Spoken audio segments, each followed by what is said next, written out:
सावन के महीने की जो अष्टमी होती है, शिव महापुराण की कथा में और देवी भागवत में वर्णन मिलता है,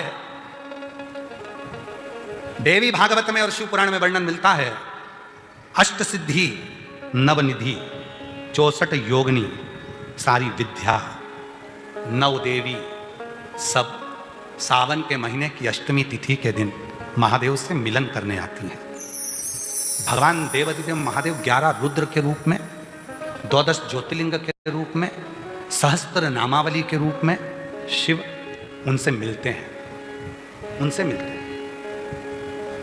वो समय होता है प्रदोष का समय, शाम का समय। जब सावन के महीने की अष्टमी तिथि पड़े, चाहे वो उजाले की पड़े चाहे अंधेरे की पड़े, अष्टमी तिथि पड़े, शाम के समय 2 दीपक, एक लंबी बत्ती का एक गोल बत्ती का, शिव के मंदिर में अपनी कामना कर कर, जो बच्चों को अच्छी नौकरी चाहिए या कोई बीमारी का हल चाहिए या धन की कमी है या कोई समस्या है, एक लंबी बत्ती किसके लिए है? जम के बोलो, देवी के लिए। गोल बत्ती किसके लिए? देव के। 2 बत्ती घी की, गोल बत्ती को जलाओ पहले, फिर लंबी बत्ती का जो दिया हो उसकी बत्ती का मुख गोल बत्ती की ओर हो, वो बत्ती अपनी ओर नहीं हो। समझ में आ रहा है ना सबको? जो बत्ती होती है शंभू, ये जो बत्ती का मुख है, देखो ये दिया, ये लंबी बत्ती, ये गोल बत्ती, तो ये जो गोल बत्ती है आपने यहां जलाई, और ये लंबी बत्ती जो है ना, इसका मुख गोल बत्ती की ओर। 64 योगिनियां, अष्ट सिद्धि, नवनिधि, 9 देवियां, सारी विद्या। शिव जी की जो गोल बत्ती है, शंकर क्या है? ज्योतिर्लिंग, ज्योतिर्स्वरूप। माँ दुर्गा क्या है? ज्योति स्वरूपा। क्या कहते हैं? ज्वाला महारानी की, ये ज्योति के रूप में।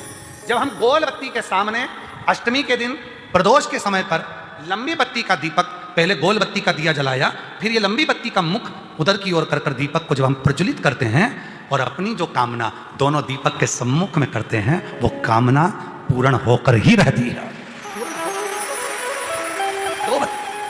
पर करना क्या है? दोनों अष्टमी को, सावन के महीने में जो उजाले पक्ष की अष्टमी आएगी उस पर भी करना है, और जो अंधेरे पक्ष की आएगी उस पर भी। दीपक उजाले पक्ष की भी अष्टमी लीजिए और अंधेरे पक्ष की भी अष्टमी लीजिए, कुछ नहीं करना, केवल प्रदोष काल में पहुंच जाओ बाबा देवादिदेव महादेव के मंदिर में। एक दीपक, दोनों दीपक साथ में रखो, एक दीपक गोल बत्ती का पहले जलाओ, लंबी बत्ती का दीपक का मुख गोल बत्ती की ओर करो, प्रज्वलित करो और बाबा को अपने मन का भाव करो, बाबा को अपने मन का। जिनान कभी बूढ़ी नहीं होती, भजन करो। शिव पंचायत में बैठकर 5 देवता ये निर्णय लेते हैं कि तुमने शिव का स्मरण कितना किया, शंकर का भजन कितना, शिव भक्ति कितनी। जल का पात्र लेकर जा रहे हो, घर का पूरा काम कर लो, सारा काम निपटा लो, फ्री हो जाओ, तब फिर जाओ,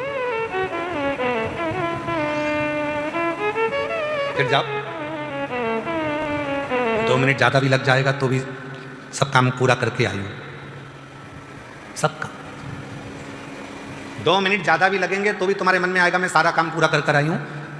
2 मिनट ज्यादा लग जाएंगे, झाड़ू पोछा लगा लूंगी, सेवा कर लूंगी, भगवान से लाड लाना कोई। पर घर में बुजुर्ग माँ बाप पड़े हुए हैं, पति चिल्ला रहा है, बच्चे स्कूल जाने के लिए तैयार हो रहे हैं, और उस बीच में तुम तैयार होकर जल लेकर शिव के मंदिर चले जाओ, शिव स्वीकार नहीं करेंगे। सावन के महीने में शुक्ल पक्ष की भी अष्टमी पड़ेगी और कृष्ण पक्ष की भी अष्टमी पड़ेगी। बोलो पड़ेगी कि नहीं पड़ेगी? दोनों पक्ष में अष्टमी पड़ती है। और मेरी जीजियों, शिव को गिनकर मत देना। चावल का दाना हो, बेलपत्र हो, जल हो, फूल हो, शिव को नहीं, आपकी मर्जी पड़े उतना दे दो, समर्पित। श्रावण महीने की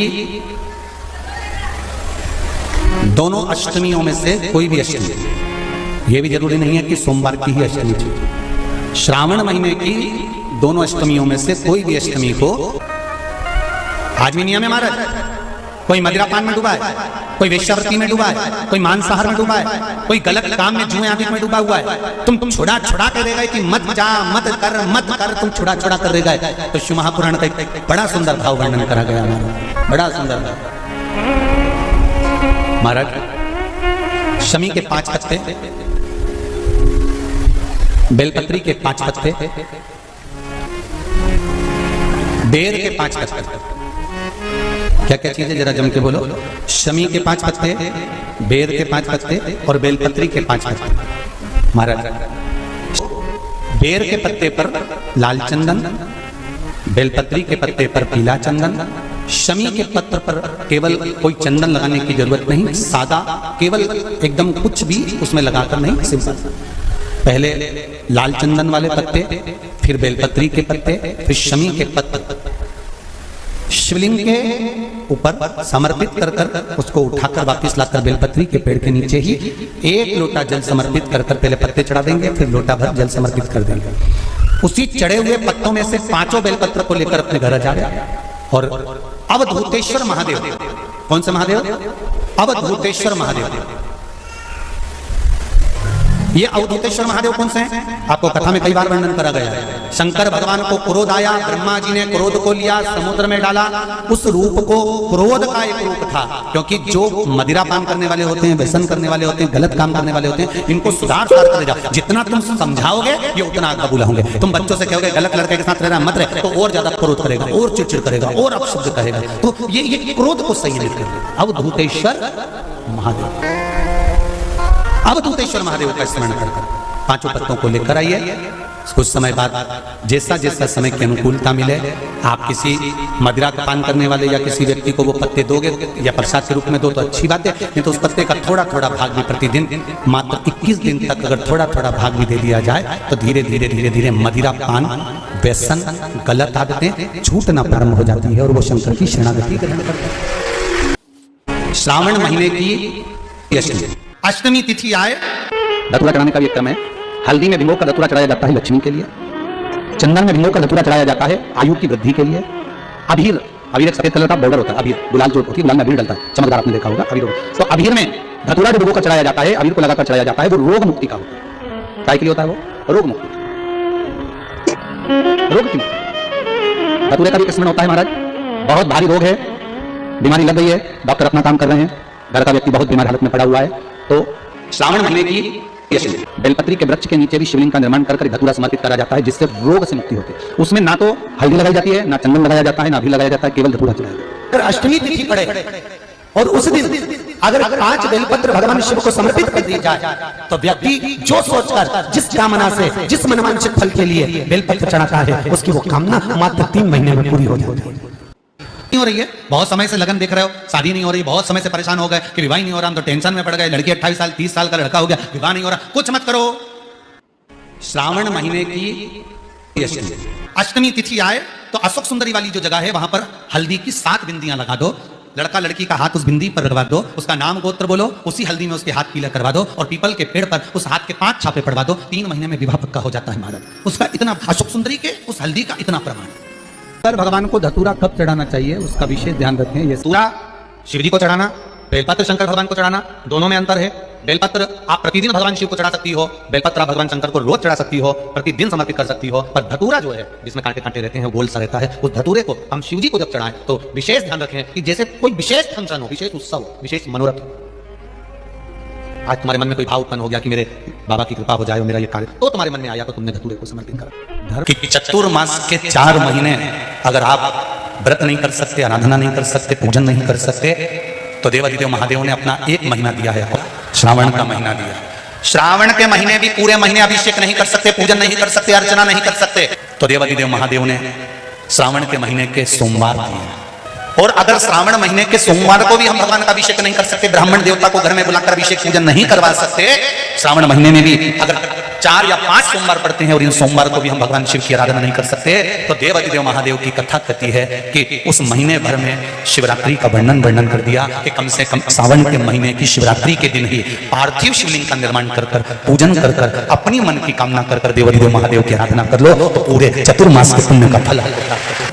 चतुर्मास यदि किसी भी अष्टमी तिथि को 12 महीने में शुक्ल पक्ष कृष्ण पक्ष की अष्टमी तिथि पड़ती है, यदि किसी भी अष्टमी तिथि को अगर किसी ने नियम बनाया 5 अष्टमी का, 8 अष्टमी का, 7 अष्टमी का, 1 कनेर का पुष्प शिवजी के शिवलिंग को समर्पित करना, अशोक सुंदरी के स्पर्श करना, और जो जलाधारी होती है, जैसे ये शिवलिंग है, ये जलाधारी है, तो पहले शिवलिंग पर स्पर्श, फिर अशोक सुंदरी का स्पर्श, फिर जलाधारी पर कनेर का पुष्प शिव जी की ओर मुख कर कर, अर्थात जैसे मानो ये कनेर का पुष्प है, तो ऐसा शिवलिंग का स्पर्श करते हुए जलाधारी पर जो समर्पित करता है, भगवान शंकर उसके मन की कामना को पूर्ण जरूर करते हैं। एक कनेर का पुष्प, तिथि या नौमी तिथि किसी भी महीने की,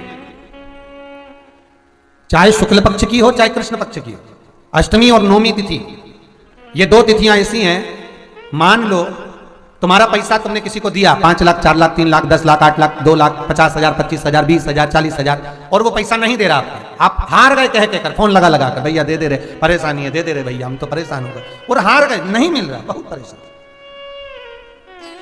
तो महाराज किसी भी अष्टमी या नौमी तिथि के दिन आप मां जगतजननी जगदम्बा का शिव के साथ में, शिव शक्ति का स्मरण कर कर देवी के नाम की 9 आहुतियां, सूखे बीले की, मतलब बीला जो सूख चुका है, उसकी 9 आहुतियां अग्नि में शंकर और सती के नाम से, शंकर और शिव के नाम से समर्पित करें, और आखिरी आहुति जो समर्पित करें उसमें थोड़ा सा भाग तिल का, और तिल भी काली नहीं चढ़ती उसमें, श्वेत तिल का भाग उसके साथ लगाकर समर्पित करें, और जिससे धन लेना है उसका नाम लेकर वो समर्पित करें महाराज, उसको सुध आएगी, और वो पैसा किसी भी हाल में आपके हाथ में थमाकर जाएगा ही, ये पक्का है।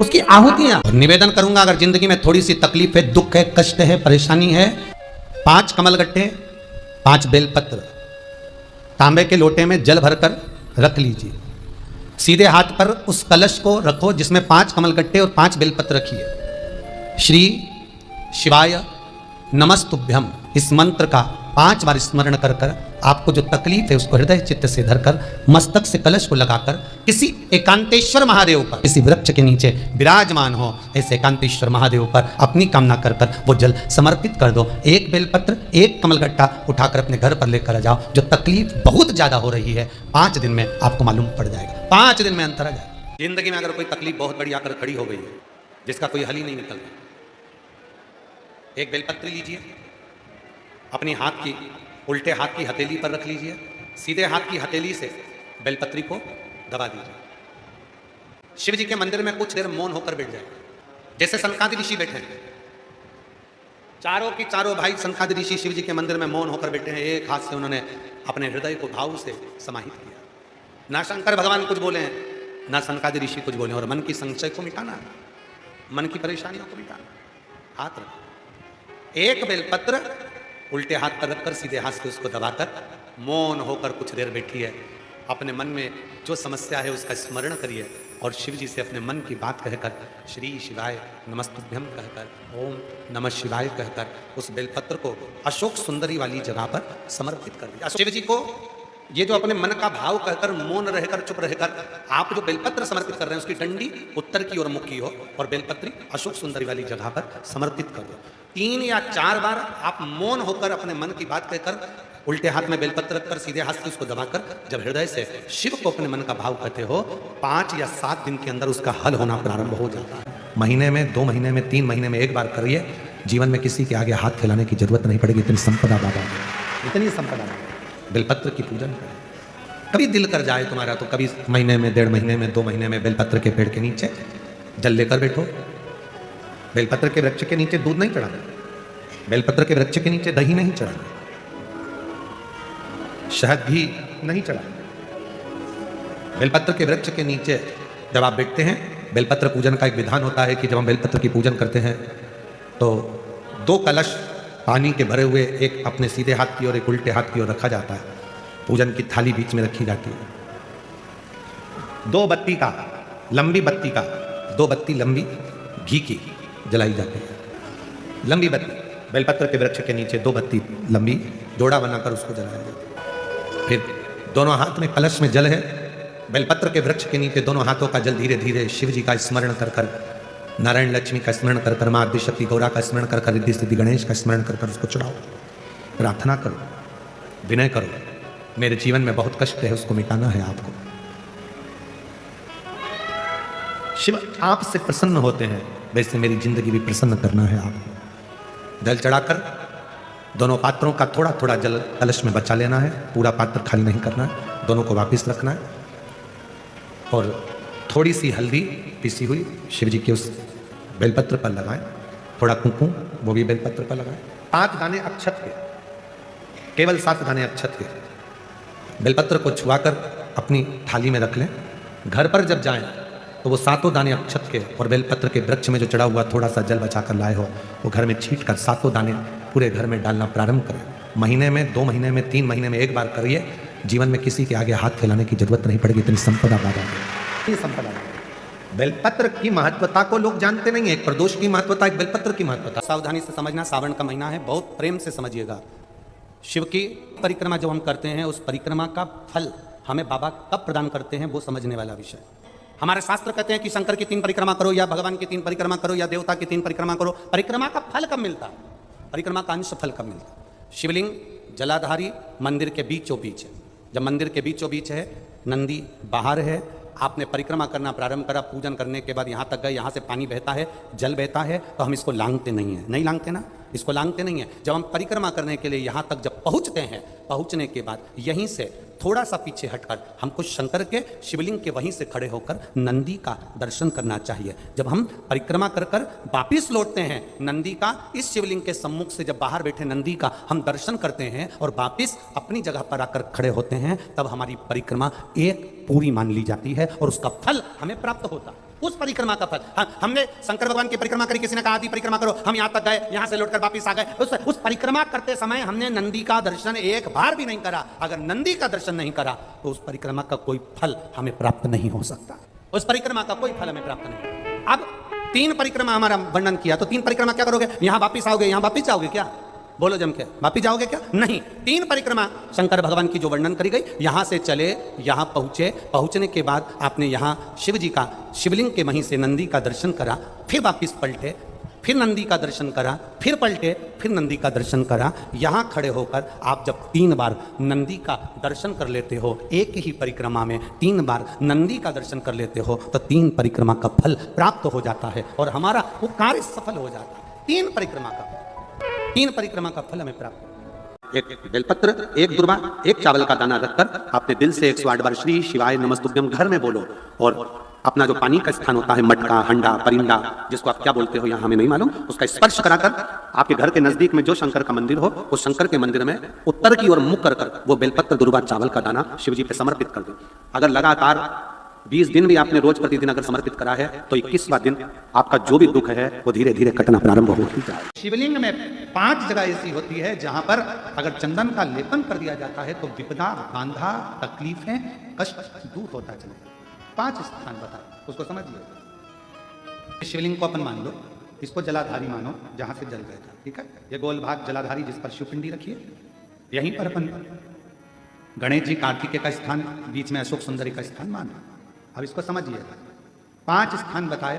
पहला स्थान भगवान शंकर के पूरे शिवलिंग का मध्य भाग, ये पूरा जो शिवलिंग है शिव जी का, उस शिवलिंग का मध्य भाग प्रथम। द्वितीय है जहां पर गंगा का अविरल धारा निरंतर बह रही है, द्वितीय स्थान गंगा की धारा का मूल बिंदु शिखा, पहला।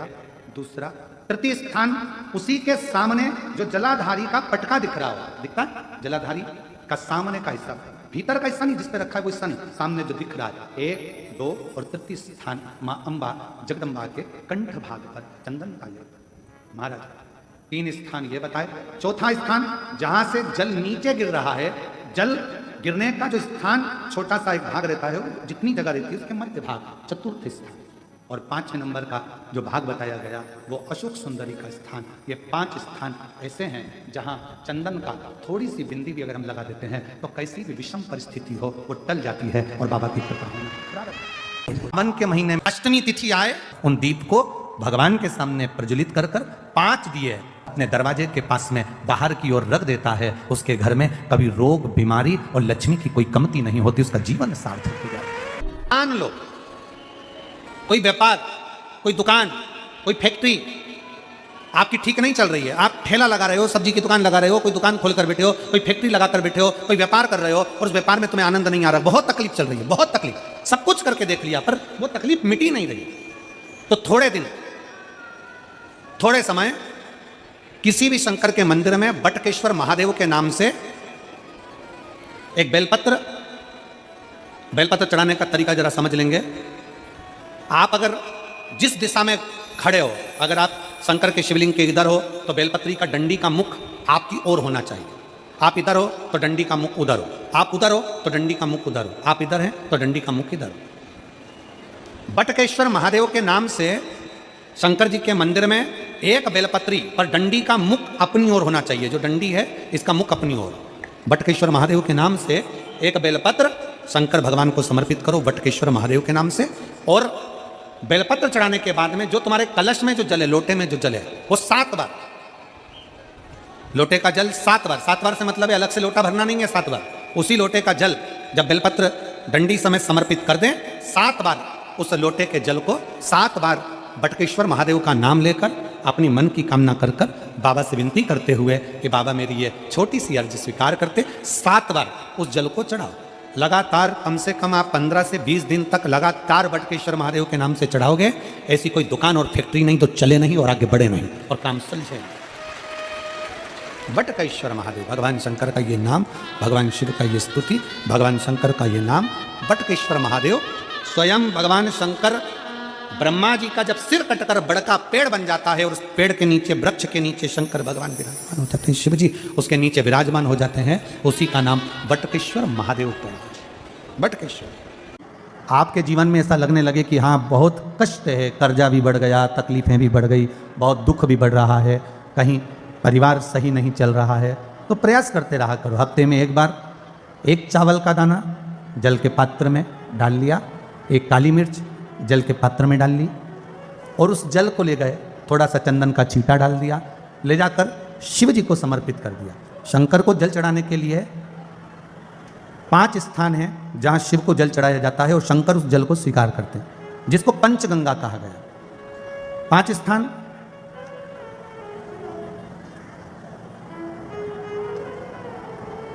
अच्छे से समझ लीजिएगा, जब भी शिव मंदिर में जाएं तो ये 5 स्थान शिव को जल चढ़ाने के लिए ये रखा है। शिवलिंग, गोल जलाधारी, ये चरण जहाँ से पानी नीचे की ओर जाता है।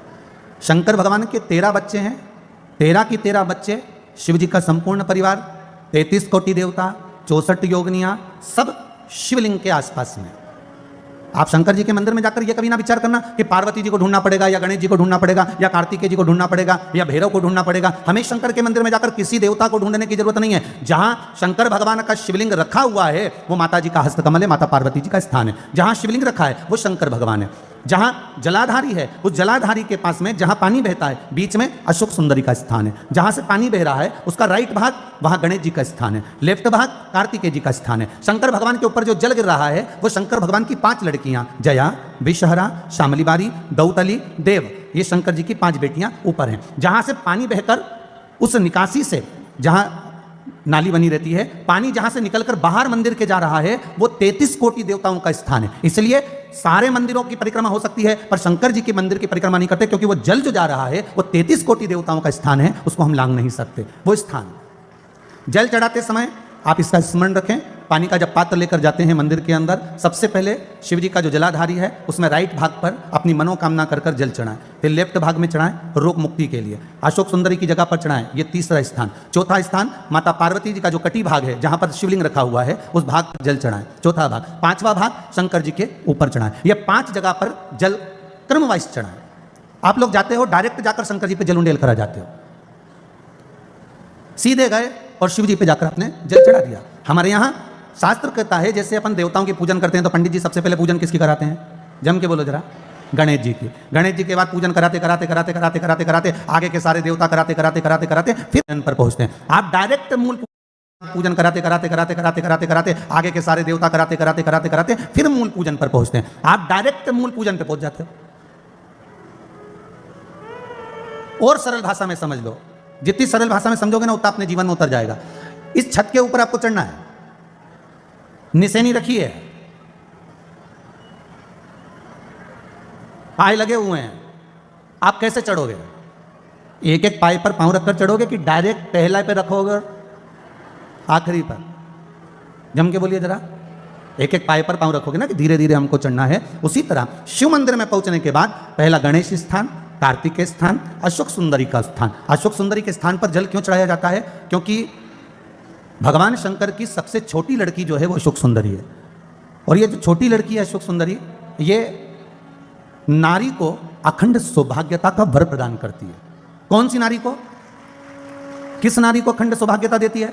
तो महाराज शास्त्र कहता है जिस नारी के भाग्य में लिखा होता है कि इसको वैधव्य होना है, इसके पति को समाप्त होना है, अगर वो नारी अशोक सुंदरी वाली जगह पर जल चढ़ा देती है तो पति पर अगर काल भी मंडरा रहा होता है तो मां अशोक सुंदरी महाकाल से कहकर काल को टाल देती है। वो अशोक सुंदरी का स्थान,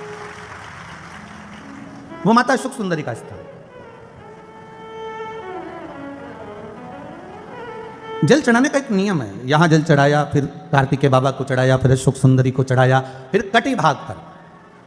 यह कटी भाग बड़ा विशेष भाग है महाराज, बहुत बहुत ध्यान दीजिएगा।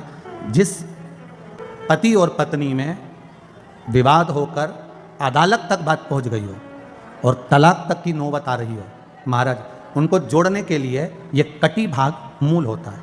कौन सा कटी भाग? जहां पर शिवलिंग रखा है, जहां शिवलिंग रखा है यह कटी भाग मूल होता है। कहते हैं 5 सोमवार लिंग पुराण वर्णन कर रही है, 5 सोमवार कटी भाग पर जहां शिवलिंग रखा हुआ है, 3 उंगली में मक्खन लेकर कटी भाग पर मात्र फेर देने पर और उस पर 7 जगह चंदन लगा देने पर पति और पत्नी का संबंध कभी समाप्त नहीं हो सकता, वो जुड़कर ही रहेगा, प्रेम बढ़कर ही रहेगा। कटी भाग का बड़ा बड़ा महत्व है महाराज। शिवलिंग के कटी भाग पर स्वयं मां जगत जननी जगदम्बा अपने हस्त कमल पर भगवान शिव को झेली हुई।